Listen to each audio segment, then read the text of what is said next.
Subscribe कीजिए हमारे channel को और बेल आइकॉन को दबाइए हमारी लेटेस्ट वीडियो सबसे पहले देखने के लिए।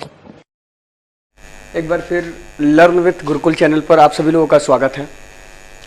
जैसा कि आप लोग ब्लैकबोर्ड पर देख रहे हैं, अध्याय 1 संख्या पद्धति जो कि कक्षा 9 से रिलेटेड है, प्रश्नावली 1.1 का प्रश्न नंबर 1 आज हम लोग करेंगे।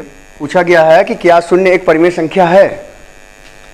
क्या इसे आप p बटा q के रूप में लिख सकते हैं, जहां p एवं q पूर्णांक है और q 0 के बराबर नहीं है। तो आप लोग जानते हैं कि परिमेय संख्या किसे कहते हैं, जिसको p बटा q के रूप में लिखा जा सकता है। यदि हम शून्य को p बटा q के रूप में लिख सकते हैं तो शून्य एक परिमेय संख्या है। कैसे लिख सकते हैं, आज हम लोग लिख करके इसको देखेंगे। इसका उत्तर आप लोग लिखेंगे, हाँ, शून्य एक परिमेय संख्या है। शून्य एक परिमेय संख्या है।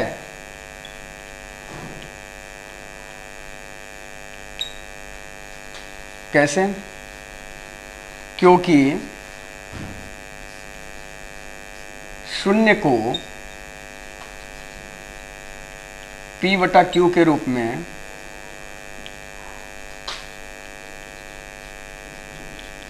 लिखा जा सकता है।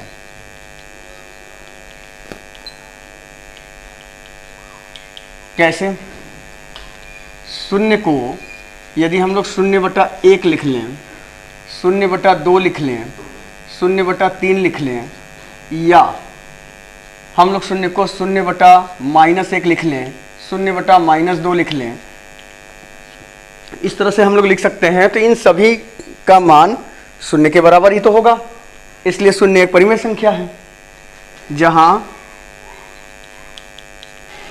p अर्थात इन भिन्नों का अंश, जिसको हम लोग p से डिनोट करते हैं, p तो शून्य है परंतु q शून्य के बराबर नहीं है। परिमेय संख्या का परिभाषा भी यही है कि जिस संख्या को p बटा q के रूप में लिखा जा सकता है वो परिमेय संख्या कहलाता है और q 0 के बराबर न हो। यहाँ आप देख रहे हैं कि यहाँ पर q 0 के बराबर नहीं है, अर्थात शून्य एक परिमेय संख्या है। तो q 0 के बराबर नहीं है तो q क्या है? q या तो धनात्मक पूर्णांक हो सकता है या ऋणात्मक पूर्णांक हो सकता है।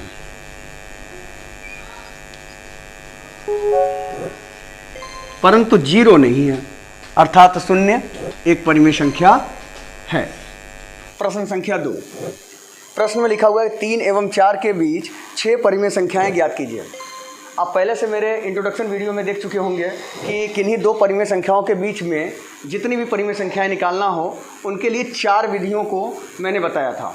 4 विधियों को आप अप्लाई कर सकते हैं। यहाँ पर हम लोग सबसे छोटी विधि का यूज करेंगे, जिसको हम लोग कहते हैं कि समान हर वाले भिन्नों में n+1 से गुणा करके परिमेय संख्याएं ज्ञात करना। जैसे हम लोग यहाँ पर देखें इस प्रश्न का उत्तर, तो 3 और 4 दो संख्याएं दिया है, तो यहाँ लिख लेंगे दिया गया भिन्न कितना है? 3 है और 4 है। इनके ये अंश हैं, हर नहीं दिए हैं तो हम इनके बटा में 1 लिख सकते हैं। 3/1 4/1 हम लिख सकते हैं। 1 नीचे लिखने से इनके मान में कोई परिवर्तन नहीं आता है। यहाँ पर हमें कितनी परिमेय संख्या निकालनी है? 6 परिमेय संख्या निकालनी है। तो जितनी परिमेय संख्या निकालना है उसको हम लोग n कहते हैं, तो n बराबर 6 है। हम लोग n+1 निकाल लेंगे। n+1 मतलब 6+1, 6+1 = 7। तो इस 7 से हम लोग क्या करेंगे, इन दोनों भिन्नों में गुणा करेंगे। यहाँ पर हम लोग गुणा किए हैं 7 से अंश और हर में, यहाँ भी हम लोग गुणा कर लेते हैं 7 से अंश और हर में। अब इस भिन्न का प्रारूप हो जाता है 3 7 जा 21 और 1 7 जा 7, मीन्स 21/7। उसी तरीके से यहाँ पर देखेंगे 4 7 जा 28 और 1 7 जा 7। इस भिन्न का प्रारूप हो जाता है 28/7। अब इन दोनों संख्याओं के बीच में जितनी परिमेय संख्याएं हम लोग को निकालने के लिए दिया गया वो आसानी से हम लोग निकाल सकते हैं। कैसे निकाल सकते हैं? देखिए, 3 एवं 4 के बीच 6 परिमेय संख्याएं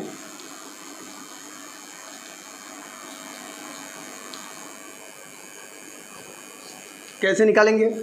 21/7 है तो इसके जस्ट बाद वाली संख्या हो जाएगा 22/7, इसके आगे वाला हो जाएगा 23/7, इसके आगे वाला हो जाएगा 24/7, इसके आगे वाला हो जाएगा 25/7, इसके आगे वाला हो जाएगा 26/7, इसके आगे वाला हो जाएगा 27/7।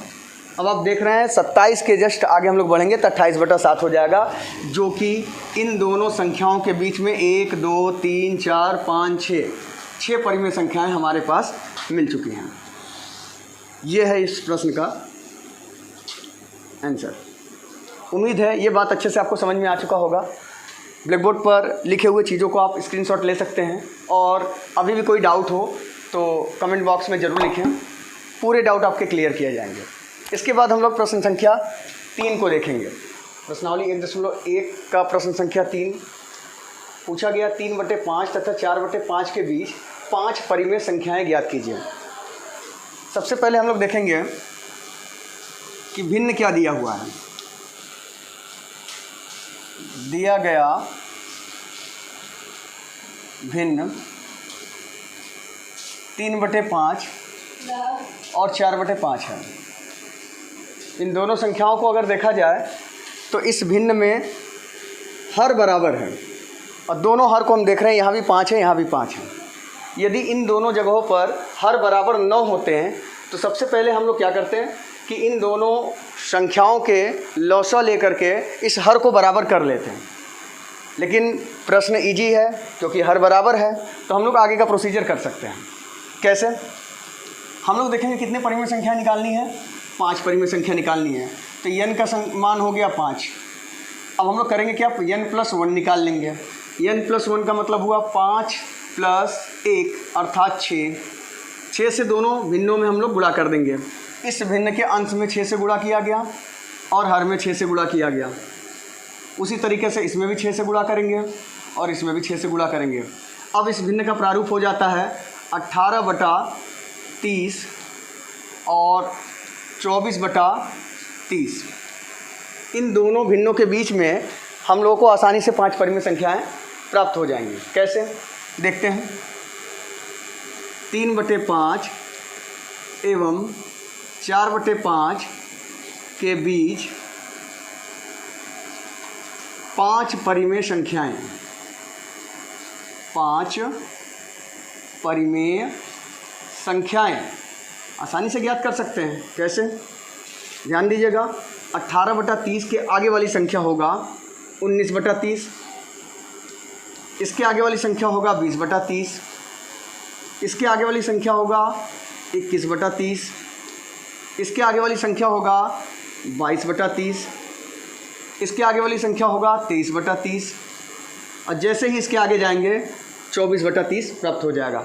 इसका मतलब ये हुआ कि 18/30 और 24/30 जो कि 3/5 और 4/5 को बनाया गया है, तो इन दोनों संख्याओं के बीच में ये 5 परिमेय संख्याएं प्राप्त किए गए हैं।